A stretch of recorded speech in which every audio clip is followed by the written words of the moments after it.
these instructions are not the best. They could definitely use some reworking. I wish the company would think about it, talk to people that actually put it together, because when we did the purlins up on the top, it never mentioned the side purlins, which if you can see in this picture, I don't know if you can, but there's a side purlin going down each side of this, and nowhere in the instructions, I have read through the entire thing, nowhere does it tell you exactly where to put them or even when to put them.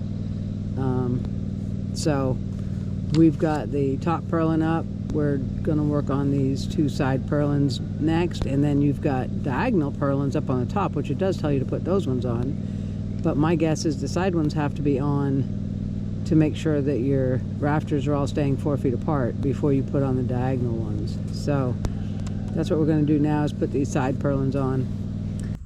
It's 6'6" to the bottom of the purlin, so that's where it's going. All right, so I figured what we'll do is take one of those clamps out of the bag right there. Oh man, I'll have to go get tools. I took all the tools. We can't level these because the building isn't level. We have to measure.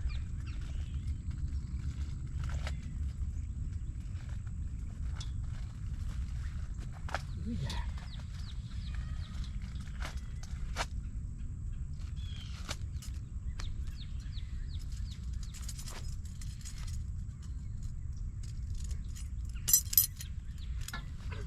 I handed you one, you threw it away. I just need one. I know, I handed you one and you threw it down and took the Because other. you were still holding the other one.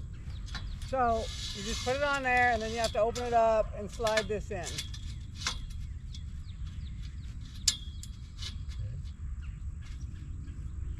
But it's got to go away that way. You need to stand on something. That was hard reaching up there. I also need to face away from the sun. I know, I'm going to put my sunglasses on. It's kind of bright. Me. And then I figured we'd measure off this joint right here.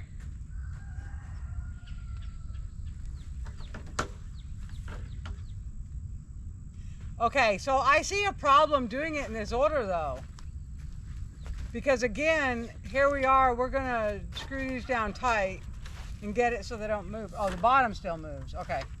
As long as we don't put this screw in until the end, because we need this to be able to turn for when we put our 2x6s up. So it won't matter if these are solid. I should have measured 4-foot centers on the purlins though. That would make things a lot easier. But I guess with two of us it won't matter.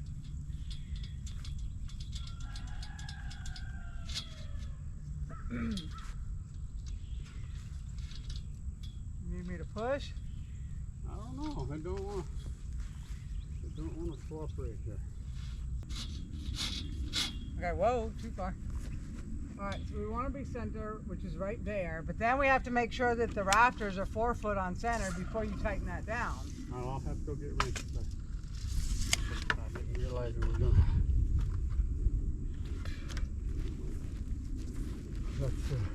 That's a 7/16.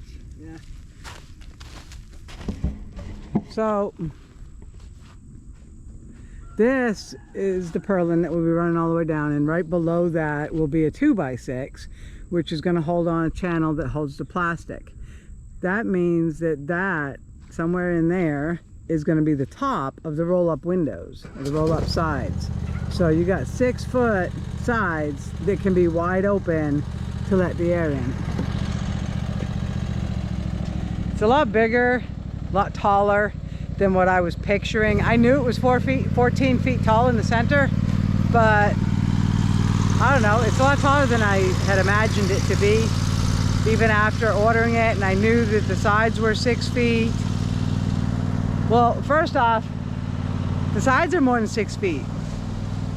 When I ordered it, it said it had 6-foot sides, and it was 14 feet tall in the center. So I knew the dimensions of it, but once you put it up, it seems a lot bigger than what you expect. So I'm gonna put you guys on a time lapse, because there's gonna be a lot of wiggling these purlins in and stuff like that. I'll show you So this is the clamp now. Eddie just put it on there. So the purlin pipe doesn't just slide through that clamp super easy. He had to twist and pull and all that to get it to slide through here, and he's already got the nuts on this loosened all the way up. But now what we want to do is we're going to measure center to center on these two rafters. Make sure this rafter is 4 foot center, is 4 feet from the other one center, and then we're going to tighten up this clamp, and then it's just keep going down through, doing them all. We'll connect the next purlin there and go down through and do all of them, and then we'll do the other side. So there's not a whole lot to it, to building it. It seems pretty easy to do it, but the instructions definitely need to be a little better so you don't make mistakes. We've made one, but I think we can fix that mistake when it comes time for that.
You got to put a screw in this joint. We have to bring it together. And then this one is not on 48-inch center yet. Did I just marked 48? Oh, I did. You just can't see it because it's not there yet. So you need a screw, move this over, and then 2 screws in that one.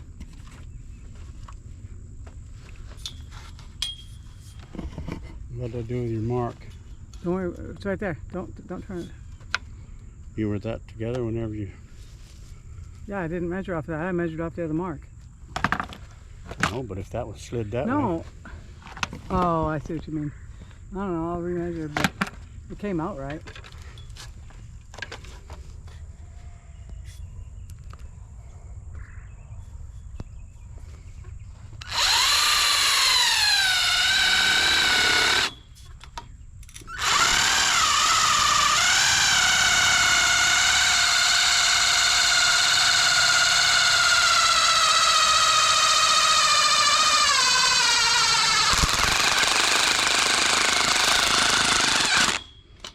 It's going to take us a very long time to get all of these screws in.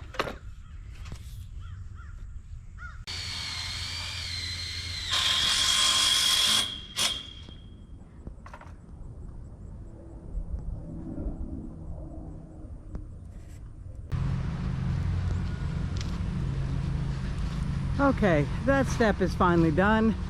It has actually taken us 2 days to put these diagonal pieces on. So the reason it takes 2 days is because when you stick all the pieces together, they don't stay together firmly to where you could pick it up and have them, you know, because it goes on from underneath, you're not laying it up on top.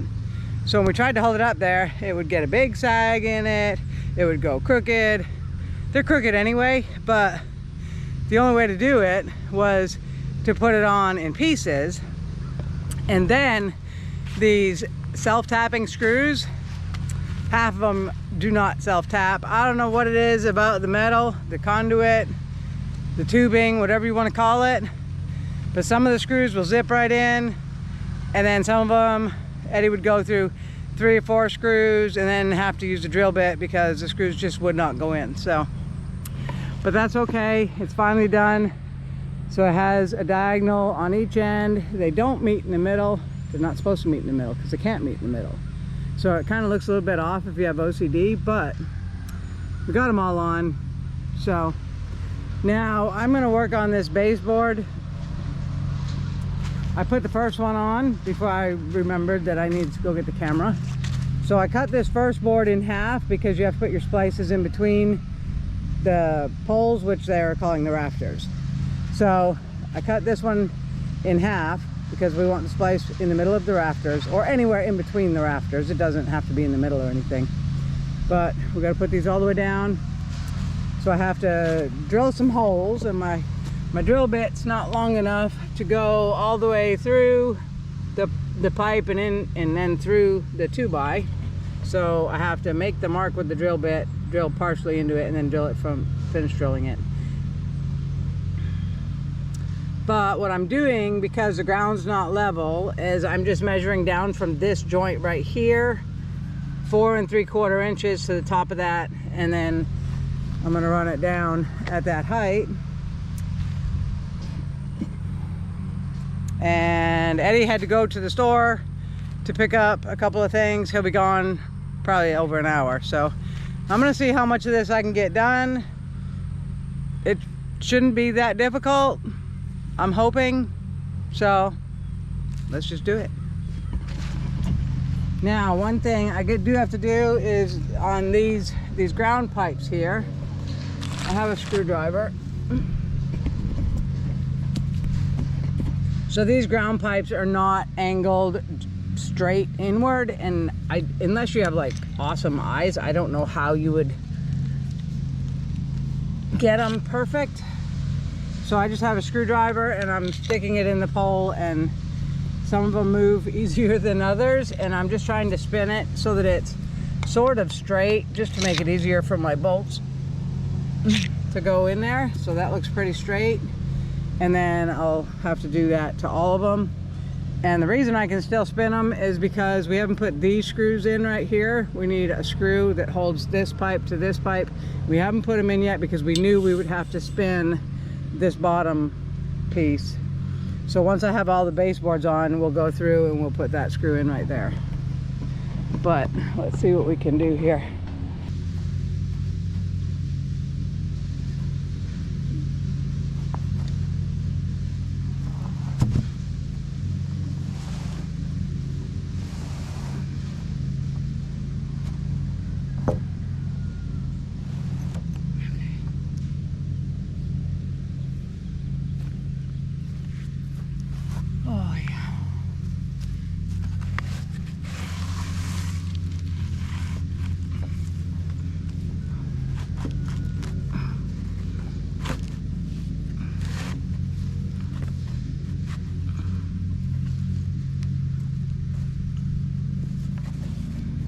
The hard part is going to be getting them flush and straight across. Let's see if I can set you guys somewhere. It's kind of hard for me to work and kind of worry about where the camera's at, so I'm sorry if you can't see anything.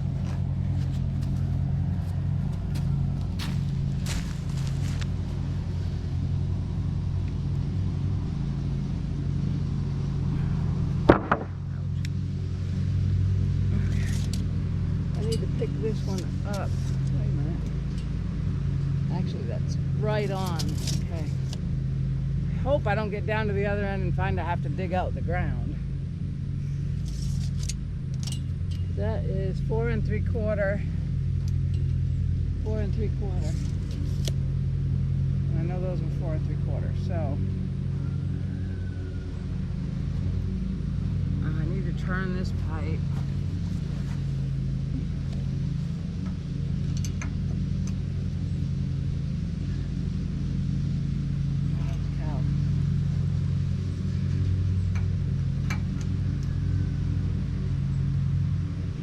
I'm gonna bend the screwdriver.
Okay, so the baseboards are up and I've been going through and taping all the joints.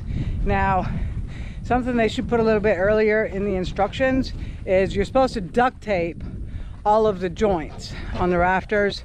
And that's just so that if there's like a little burr or something on the end of the pipe, it doesn't tear your plastic when you put it up, because there's no do-overs on this. This plastic is super expensive. I'm assuming, I haven't actually looked it up, but I know plastic is expensive. So if you get a little tear in it, that's it. You gotta buy the whole plastic again. So there's no do-overs. You want, I would cover this thing in duct tape if I could. But if you're gonna build one of these, make sure you have a lot of duct tape. We've gone through over 1.5 rolls and we're not quite done yet. But I'll show you what I did. Down here on the legs, there is, I'll show you on one that's not done.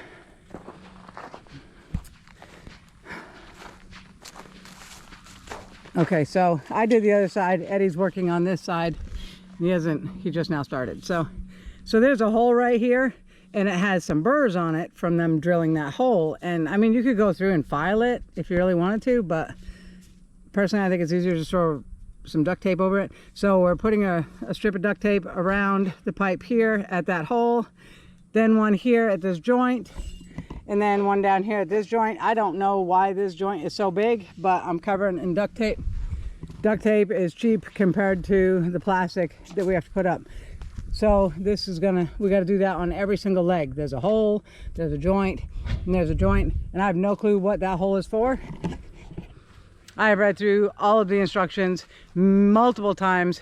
There is no purpose for that hole that I can find, so we're just duct taping over it. I mean, if you needed the hole later on, you could take the duct tape off anyway, or just drill through the duct tape, so it's no big deal. Then on the tops, we've got duct tape at these joints where the pipe strap is. The pipe strap has very sharp, pointy ends to it. So you duct tape over all of those. Then you duct tape over all the splices or the joints in the rafters. So yeah, these are the only clamps that we don't have to duct tape over, because there is nothing that the plastic could catch on those. So it's a lot of duct taping. So Eddie's gonna finish off this side, and then we are done until our concrete sets up. So we'll probably get back to work on it, like I was saying earlier, on Monday.